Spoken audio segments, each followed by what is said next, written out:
you. Nice to see you again. You too, mate.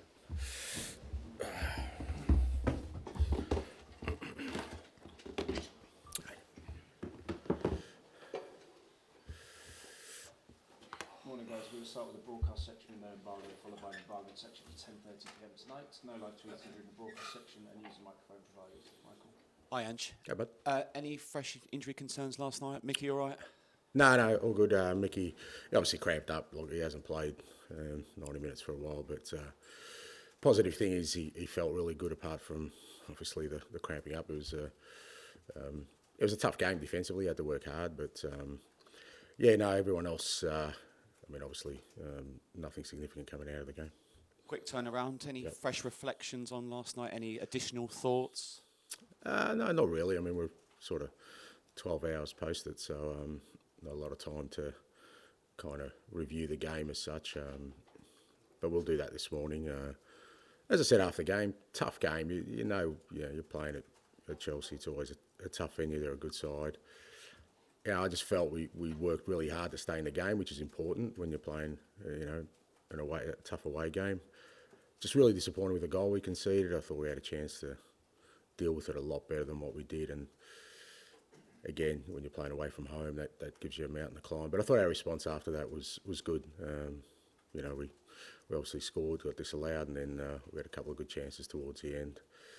So disappointing to lose, but I think there was enough positive in there. I mean, there was a lot of talking points, but you've always said with the fans they've got their right to vent, have their right to an opinion. Do you feel now is unity the only way through this now, especially in the league, and what's to come for the rest of the season? Yeah, look, I get that seems to be the main talking point out of last night, which is kind of consistent, that people tend to focus on the internals of Tottenham rather than the externals. But look, I made a mistake last night in that I celebrated a goal. I purposely, I think since VAR came in, I think I was up in Scotland. I think the first game VAR came in, there was 4 or 5 incidents. We were standing around, and I made conscious decision, I'm not going to really, I'll celebrate, but I'm not going to really celebrate goals anymore because there's no point. You've got to wait for everything to get checked off. Last night, I just felt we needed something, and getting that goal, which I thought was a cracking goal by Pape. I'd obviously heard the supporters weren't happy, with my decision, which is fine. And my response was to celebrate and get them to make some noise now to get behind the team. I thought it was a real momentum shift at that moment because I just felt we did finish stronger. So I guess, like I said, my mistake was celebrating a goal, which, VAR has defeated me again, and I won't be doing that again. You said something about, you said you felt such a disconnect with the world these days. Is that VAR in general, or just maybe just the season? It's not like you. No, I'm talking about VAR. I don't get it how, as human beings, we are just so accepting of everything these days that I don't get it. I don't know. I just thought we had a bit more about us as a race in terms of, fighting against things that derail the core of what we believe in. It's like these things, mate. We accepted them in our lives, and now we're trying to reel them all back because we know the damage they do. Too late, horses bolted. It's the same with VAR and football, but we just let it roll on. This is not a new thing, VAR. It's been there for a long time, and the fact that we're still taking 6 minutes, and the fact that from day to day, literally day to day, you don't know whether somebody's going to intervene or not, literally day to day. It seems like everyone's okay with that, and that's where the disconnect for me is, because I don't. I thought it was a cracking game up until that moment we were all standing around. I never grew up loving football, and I see other sports where they're happy to stand around and they slot in a couple of commercial breaks as well, but football for me was always about the excitement of up and down, controversies, action all the time. Just like I said, that's where I'm at a disconnect, because it seems like everyone else is quite comfortable with it. I'm glad you cleared that up, because I thought that was more in your general morale, because I can feel this morning you've got a bit of... Mate, I'm fine. Mate, I'm fine. No, it doesn't... these kind of things, I think I said after the game, Matt might have asked me about, the fans and, I don't get affected by that, mate. I've been fighting my whole career. I'll continue to fight till I'm told to stop by someone. And mate, I still believe we've got a massive opportunity for ourselves this year, and I'm not going to let that just slip away. Whether that's from external or internal pressure, I'm totally focused on doing that. And I know you've just spoken about your relationship with the fans. I know last night you asked a lot about it. James Maddison, after the game, said that the fans have every right to be angry with the players. But because you know this group of players so well, I mean, how did it make you feel when you saw the anger that the fans were directing towards the players at the ending of the game? Yeah, again, it's I don't know. I feel like, people want me to say something that somehow will change the mood of the fans. Maybe I've just never done that. I've never felt like that's my role. My role is to try and produce teams and play a way that gets the support of the fan base behind what we're doing. It's not unusual that they're quite frustrated and angry at the moment. I get that. But at the same time, I think if anyone looks at that group of players, I understand the criticism towards me because I think I'm in charge of the whole thing, and I think that's fair enough. But if anyone looked at those players last night and thought they weren't trying, or that somehow, resign themselves to their fate, then I'm sorry, they're not watching the right game. I mean, the players are fighting tooth and nail to try and, address our issues, within a really difficult season. And also, like I said, try and take this massive opportunity that's ahead of us. So, I think it's a little bit unfair to be targeting, the players in this situation. Will you speak to the players in particular today about how will you try and lift their spirits, I suppose, after the way that game went last night? Look, I don't think, there's no other option, but, we've got a game in, 48 hours' time or whatever it is. So leading into a really big game Thursday night. So we just need to, like with all these things, we've certainly, we've copped our fair share of blows this year, and, we've just got to dust ourselves off and get out there on Sunday and repeat a lot of what happened last night in terms of effort, in terms of some of our work, improve in a couple of areas and try and get some momentum leading into Thursday. With Southampton obviously struggling at the bottom of the table, is this a good chance for you to rotate your starting 11? To a certain extent, I think, we're sort of a little bit beyond that in terms of, I think for the most part the group's in a decent place physically where I don't have to sort of get players game time. But like I said, I think it's important we get some momentum leading into, the game on Thursday. So we'll make a couple of changes. We won't make too many. Hi, Ange. Your decision to take Lucas Bergvall off last night was met by some cheers. Can you just explain what your thinking was behind substituting him? I think Lucas been outstanding all year actually, but I thought last night he just didn't look himself in terms of physically, and I thought we needed some energy and some running power. We knew he'd finish strong, and I thought Pape gave us that. Against Fulham, Archie Gray started in midfield. Is the next couple of weeks an opportunity to play him in what he sees as yeah, look, we want to win games of football, so we'll make those decisions. I think we're past the point of just, looking at developing players right now. I think whether it's Archie or any of our players, all they want to do is try and address our current situation and win games of football, and Archie's a big part of that. Mikey Moore was in the squad last night ahead of Dane Scarlett. Was the issue with Dane, or was that just purely tactical? Yeah, Dane's been a bit sore. Look, it's been difficult for Dane because he's come off not playing a lot with his loan, and he's kind of been working really hard at training to get his conditioning up, and he was a bit sore the last few days, so we decided to give him the weekend off. Not a major issue. Hopefully he's back training today. Thanks, mate. Hi, Ange, how are you? I'm good, mate. A couple of minutes ago, you were talking about how when you started watching football and you didn't see players standing around for a long period of time. Am I wrong to say that I feel like because of VAR and how long it takes, you're kind of falling out of love with the game that you grew up new? No doubt. Yeah, it's not the game and maybe I was influenced by England and particularly the old First Division. It was what I loved about it, as opposed to other leagues, was just the frenetic pace of it. You know, it was always in English football. There was always something happening. I loved that, you know, and it's kind of influenced me a lot in terms of the kind of football I like to watch. You know, there's plenty of other leagues, you know, we could have watched, but it was always the English First Division that was, you know, end-to-end stuff. Not a lot of, you know, teams trying to hold on to wins. It was just everyone going for it. And like I said, it was the speed and tempo of it that I loved. And yeah, I am. I you know, I've tried to sort of design a game plan that, you know, has tempo and energy, because I think if you're going to bring people there for an hour and a half of, you know, entertainment and engagement, you want them off their seats, you want them, you know, and there was 12 minutes of extra time last night. I mean,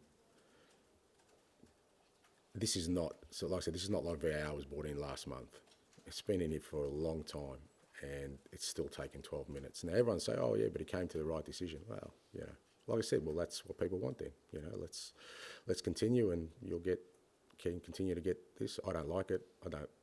I am falling out of loving the game, because I loved celebrating goals. I don't, like I said last night, I did, and I'm paying a massive price for it.